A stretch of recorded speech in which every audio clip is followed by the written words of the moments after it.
Hello, welcome back to another episode recap of 91 Days. Now, wow, guys, this is one that I need to get myself together afterwards because that was an interesting episode right there.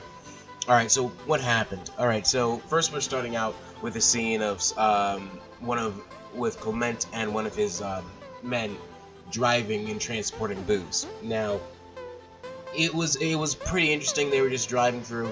Then they saw some police, and then they decided to take like a shortcut and hide the car and hide for a second.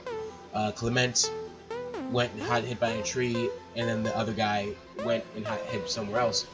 And he saw the police were leaving, and when he got up, he saw like a shadowy figure who he thought was one of his guys, but was actually another man. The man, attacked him, and the fight ensues. It was an okay fight, it was alright, it was enough. Anyway, he got out in a certain way that was okay, he held on to the top of the car. Now we're focusing a lot on Clement in this episode. He's a very important character in this episode because I'll get to that later. But the thing was that the crazy part about this was after that they went to this wedding scene where like one of the daughters was getting married to this guy at the wedding, and Bruno and Cordio were coming through, and they were talking, and this was coming after seeing Vanetti and Clement talking about the previous night and how it was probably Fango's men and all that stuff. And so when Bruno got there, he gave Vanetti a sort of like a present with the booze. Cordio didn't like this because he was like, "Hey, I thought we were selling that shit," but it is what it is. So then after that, it went to Vanetti talking to his father, the boss, about Fango, and those things happened, and how like route disputes about transporting booze was happening, and things of that nature. Now, Clement this episode seemed pretty funny. He had a lot of like funny expressions and a lot of funny faces throughout the episode, and that was an interesting thing to me. It was very like, he was almost comic relief, but you started to like him a little bit. You were like, oh, this guy, I'm gonna enjoy watching this guy. I'm gonna enjoy doing that. But then those things happened. He was sort of mad at like the groom and stuff, because I guess it was like the sister or whatever that she was marrying and stuff like that. So those things were happening. The groom wanted to mess with Clement and stuff, so they had that whole altercation. But it did give Bruno actually did like piss off the groom, and then they started fighting, and that was just like a little thing that happened. But it also showed Bruno's sort of personality a little bit, because he said a cool line. He was like, "You're an ass in a lion's skin," meaning like you're stupid, but you put on airs and stuff like that. And that pissed him off, and that was pretty cool. And it also made them trust him more and be like, "Oh yeah, this is a cool guy. Yeah, this is awesome guy. Like, yeah, you're cool, bro," and things of that nature.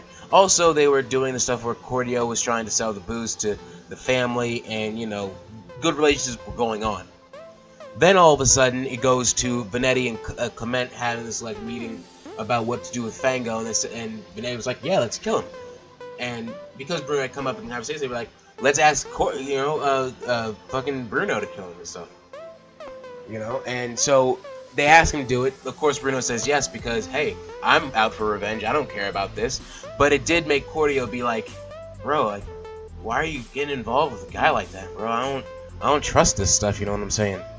And those things happened. But Bruno was like, "You know what? I'm just doing this because I gotta have revenge. You know what I'm saying? Hey, it is what it is." So he's going after Fango. He pretended to be drunk to make the bodyguard go away. And what was interesting about this was that when he finally went into Fango's apartment, this was the guy that almost burned alive, but I guess he got away because why not? When he got into his apartment, he's apparently into some really weird stuff, and I'm sure you guys know what I mean. He was with a maybe prostitute probably, and they were doing some BDSM, you know what I'm saying? You know, him slapping him with the whip and all that. And so Bruno obviously comes in trying to shoot, you know, Fango. He rolls over, of course, because, you know, he's insane and he likes to kill, and, you know, he's just crazy. He's got that Joker vibe about him. You know what I'm saying? You know, just like that. So that happens. Basically, Fango gets away. This was the climax of the, like, real, like, big, all-encompassing finale, not finale, but, like, climax of the episode. The fight scene was pretty good. I'm not gonna lie. It had some good animation, and it was pretty awesome. The show did fall at some points with the animation, and it seemed lazy at points. But I'm gonna tell you something when it gets to it. So basically, the bodyguards trying to come back up, and also Clement was following them, just making sure everything went okay. And when Clement got back, they basically captured the bodyguard.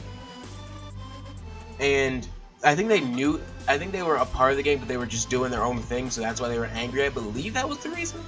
So basically, he said, "Alright, the cops are getting," Bruno said, "The cops are getting, we gotta get out of here," so they take the bodyguard. Clement takes the bodyguard, who was protecting Fango, to the graveyard, you know, to kill him, you know, but and this is where I thought the animation had messed up, because when he shot him, and it seemed like he shot him, but like he had a revolver, so like the revolver wasn't going, and in my mind that was like, oh guys, you really fell back on the animation there. But after, but then when Clement turned around, Bruno was there, ready to off him. He was ready to just kill him. And Clement was like, "Who the hell are you?" And he says, "My real name's Angelo. You're the one who killed my dad. Fuck you, bro." And kills him. Just straight up kills the guy. And when he looked, and then he just leaves and goes tells the people what happened, you know, lying that, oh, the bodyguard got out and was killing him. And as soon as he got back, the body of the bodyguard was gone, which meant that you could see from the gun, because it didn't revolve, it's because he actually used blanks. So, you know, that was a pretty cool way they did that in that scene. I like that. That showed dynamic. That showed, you know, some pizzazz there. And basically, Venetti pointed a gun at him, being like, "Yo, did you just kill my best friend?" I guess they're best friends. I mean, it seemed like that. So, you know, that was an interesting part. Okay, so basically, some character interactions. Clement's dead. I thought he was going to be more of a pivotal thing in coming episodes, but no, he's gone. Venetti is just the boss's son. We haven't seen really too much character progression from him just yet, but I'm sure we'll if not episode 3, because he's going to have a lot to do in episode 3 most likely. Fango's insane. We can just know that. He's just doing him.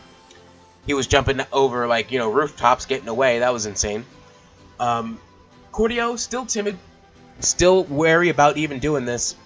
And then Bruno, we found out in this episode he's very deceptive. That he knows he has that charisma to trick everybody. That can just make people have emotions, make people think a certain way. We can see that. That's why he's able to do all this. So, yeah, out of this episode, I think this is going great. I mean, hopefully they have enough episodes. Hopefully they can tell a full, detailed story and really give that character progression in each thing. I don't know how Bruno's going to get out of this one, but I'm sure we'll finagle his way by saying something. Predictions, I mean, he's got to get out of the situation now that he thinks that he killed him, and he's probably going to have to sweet talk his way out of it. So, there we go, guys.